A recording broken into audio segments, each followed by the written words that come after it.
ষাটের দশকে স্নায়ুযুদ্ধ যখন তুঙ্গে, পূর্ব ইউরোপ তখন সোভিয়েত ইউনিয়নের হাতের মুঠোয়। তখন এক রাষ্ট্রনেতা রুখে দাঁড়িয়ে ঘোষণা দিলেন, মস্কোর খবরদারি আর চলবে না। কমিউনিস্ট হয়েও হাঁটলেন সংস্কারের পথে। দেশের মানুষ ভাবল, এবার বুঝি মুক্তি আসছে। পশ্চিমারাও দারুণ খুশি নতুন এক হিরো পেয়ে। কিন্তু সেই হিরো সবাইকে চমকে দিয়ে বনে যান ভয়ঙ্কর এক ভিলেন, ইতিহাসের অন্যতম বিভীষিকাময় স্বৈরশাসক। সেই নেতার নাম নিকোলাই চাউশেস্কু।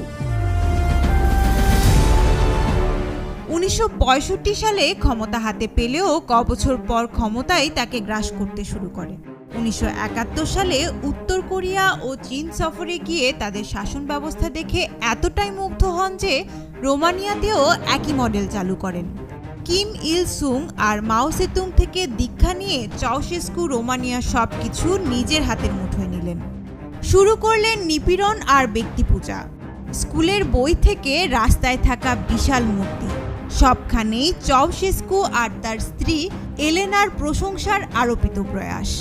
জনমানুষে তিনি এতটাই আপন যে মানুষ কি ভাববে, কি খাবে, কি পড়বে সেটাও ঠিক করে দিতে শুরু করেন। এ কাজে তার সবচেয়ে বড় হাতিয়ার সিকিউরিটেট, দেশটির গোয়েন্দা সংস্থা। সিকিউরিটেট এতটাই শক্তিশালী হয়ে ওঠে যে জনসংখ্যার প্রতি 43 জনের একজন ছিল তাদের এজেন্ট বা ইনফর্মার। তারা শুধু জনগণের ফোন, চিঠি বা কথোপকথনই শুনত না, পরিবারের সদস্যদেরও একে অপরের উপর নজরদারিতে বাধ্য করত। হাসপাতালের ডাক্তারদের বাধ্য করত রোগীদের উপর গোপনে রেকর্ডার লাগিয়ে তাদের ব্যক্তিগত আলাপ শোনার জন্য। শিশুরা স্কুলে কি বলছে সে তথ্য পৌঁছে যেত এজেন্টদের হাতে। গোয়েন্দা নজরদারির মাধ্যমে চাউশেস্কু তৈরি করেন এক দমবন্ধ পরিবেশের। চাউশেস্কুর অর্থনৈতিক নীতি জনগণের দুর্দশা আরও বাড়ায়। উন্নয়ন প্রকল্পে বিলিয়ন বিলিয়ন ডলার ঋণ নেন তিনি। তবে সমস্যা হলো উন্নয়ন প্রকল্পগুলো ছিল অপরিকল্পিত। ফলে কাজের কাজ কিছু তো হলোই না, উল্টো ঋণের জালে পড়ে গেল দেশ। সেই ঋণ চুকোতে চাউশেস্কু সব কৃষিপণ্য রপ্তানির পদক্ষেপ নিলেন। এতে খাবার ও জ্বালানি সংকটে পড়ল দেশ। সংকট হলো নিত্যপণ্যের। এক টুকরো রুটির জন্য লাইনে দাঁড়িয়ে মানুষ। কিন্তু চাউশেস্কু ছিলেন অবিচল, নির্বিকার। সমস্যা বাঁধল 1989 সালের ডিসেম্বরে ছোট্ট একটা ঘটনা থেকে। টিমিশোয়ারা শহরের এক পাদ্রী লাজলো তোকেশ ধর্মীয় স্বাধীনতার দাবি তোলেন, যা কমিউনিস্ট সরকারের পছন্দ হয়নি। তাকে গ্রেপ্তার করা হলে ক্ষুব্ধ হয় জনতা। 15 ডিসেম্বর তারা সড়কে নেমে এলে চড়াও হয় পুলিশ। দ্রুত পাল্টাতে থাকে দৃশ্যপট। প্রশাসনের অদূরদর্শিতা আর হঠকারিতায় ভিন্ন দিকে মোড় নেয় আন্দোলন। সাধারণ মানুষ কমিউনিস্ট শাসনকেই চ্যালেঞ্জ ছুটতে শুরু করে।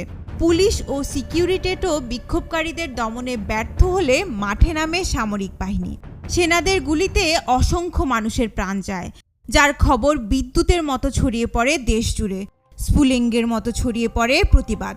20 ডিসেম্বর রাজধানী বুখারেস্টের রাজপথে নেমে আসে হাজার হাজার মানুষ।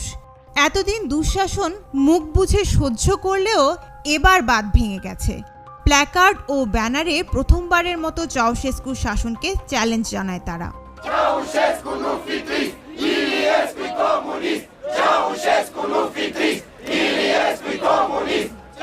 চাউশেস্কু ভাবলেন, এটা কোনো বিষয় হলো?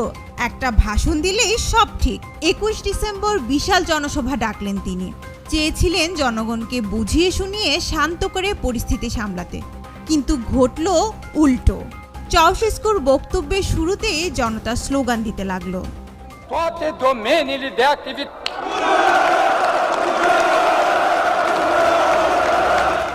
চাউশেস্কু হতবাক। এমন জনরোষের মুখোমুখি তো কখনো হননি তিনি। চাউশেস্কু যতই সবাইকে সংযত হতে বলেন, স্লোগানের তীব্রতা ততই বাড়ে। বিব্রত প্রেসিডেন্টকে দেখে রাষ্ট্রীয় টিভিও হুট করে সম্প্রচার আটকে দেয়। বক্তব্য অসমাপ্ত রেখেই সরে যান চাউশেস্কু। সব দেখে গোটা রোমানিয়ার নিপীড়িত মানুষ ভাবল, এবার সুযোগ এসেছে।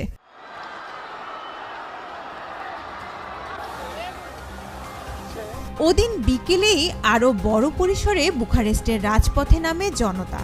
সিকিউরিটি নিষ্ক্রিয়, সেনাবাহিনীও আর গুলি চালাতে নারাজ। 22 ডিসেম্বর সকালে প্রতিরক্ষা মন্ত্রী ভাসিলি মিলার রহস্যজনক মৃত্যু হয়। বস্তুত আত্মহত্যা করলেও সেই সময় সামরিক বাহিনী মনে করে তাকে হত্যা করা হয়েছে। বাহিনীর সবাই বিদ্রোহ করে জনগণের পাশে এসে দাঁড়ায়। এরপর জনতার ঢল প্রেসিডেন্ট বাসভবন অভিমুখে। সেনাবাহিনী তখন নীরব দর্শকের ভূমিকায়। ব্যালকনিতে দাঁড়িয়ে উন্মত্ত জনতাকে শেষবারের মতো কিছু বলার চেষ্টা করেন চাউশেস্কু, কিন্তু জনগণ তখন কিছু শুনতে নারাজ। তারা ইট পাটকেল ছুঁড়ে জবাব দেয়। অবস্থা বেগতিক দেখে চাউশেস্কু আর তার স্ত্রী 2 সহযোগীকে নিয়ে দৌড়ে ছাদে উঠে হেলিকপ্টারে করে পালান। আর একটু দেরি হলে উত্তাল জনতা ছাদেই তাদের পাকড়াও করে ফেলত। চাউশেস্কু পালিয়ে গেলেও মানুষ বুঝতে পারে তাদের বিজয় হয়েছে। প্রাসাদ তছনছ করে সেই বিজয় উদযাপন করে তারা।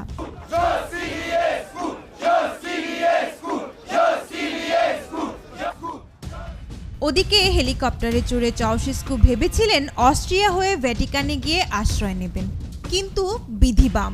সশস্ত্র বাহিনীর কমান্ডার হেলিকপ্টার ভূপাতিত করার হুমকি দিয়ে বার্তা পাঠালে পাইলট দ্রুত অবতরণ করে।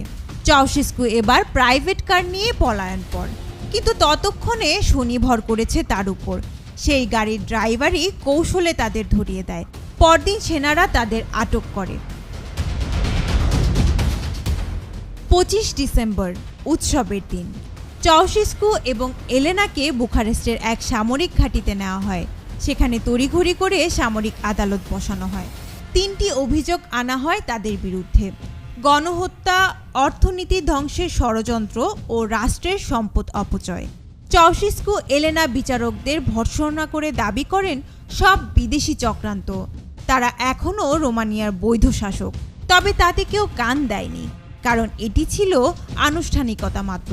রায় তো আগে থেকেই নির্ধারিত, যার উদ্দেশ্য জনগণের প্রতিশোধের মনোভাবকে প্রশমিত করা। মাত্র 2 ঘন্টায় শেষ হয় বিচার কাজ। দুজনকেই দেয়া হয় মৃত্যুদণ্ড। কিছুক্ষণের মধ্যেই কয়েকজন সেনা সদস্য সেই রায় কার্যকর করে ফেলেন। কথা ছিল হত্যার দৃশ্য সরাসরি টিভিতে সম্প্রচার করা হবে, কিন্তু উত্তেজনায় ক্যামেরার জন্য অপেক্ষা না করে গুলি চালিয়ে দেয় সেনারা। দুজনের শরীরে 120টি গুলির চিহ্ন পাওয়া যায়। তাদের গুলিবদ্ধ লাশের দৃশ্য ফলাও করে প্রচার হয় রাষ্ট্রীয় টেলিভিশনে। এই বিচার ও মৃত্যুদণ্ডের পদ্ধতি নিয়ে সমালোচনা আছে, বিশেষ করে পশ্চিমা দেশগুলোতে। তাদের মতে চাউশেস্কুর বিচার আরও দীর্ঘ ও আন্তর্জাতিক মানসম্পন্ন হওয়া উচিত ছিল। তবে রোমানিয়ার সাধারণ মানুষের কাছে এটি ছিল ন্যায়সঙ্গত প্রতিশোধ। দীর্ঘদিনের দমন পীড়ন, দুর্নীতি এবং অর্থনৈতিক বিপর্যয়ের প্রতিফল হিসেবে চাউশেস্কু এবং তার স্ত্রীর মৃত্যুদণ্ডকে তারা যৌক্তিক ও জরুরি বলে মনে করছিলেন। স্বৈরশাসকেরা প্রায়ই নিজেদের মনে করেন অজেয়, অবিনশ্বর। মসনদে বসে জনগণের চিৎকারকে উপেক্ষা করে একের পর এক শাসনযন্ত্রের নিষ্ঠুরতা চালিয়ে মনে মনে বিশ্বাস করেন তারা চিরকাল টিকে থাকবেন। কিন্তু প্রতিটি পদক্ষেপে তারা নিজেদের গভীর অন্ধকারের দিকে নিয়ে যান, যেখান থেকে ফেরার কোনো পথ নেই। আর যখন সেই পতন অবধারিত হয়ে আসে, কেউ কেউ পালাতে পারেন বইকি, আর যাদের কপাল খারাপ তাদের পরিণতি হয় চাউশেস্কুর মতো।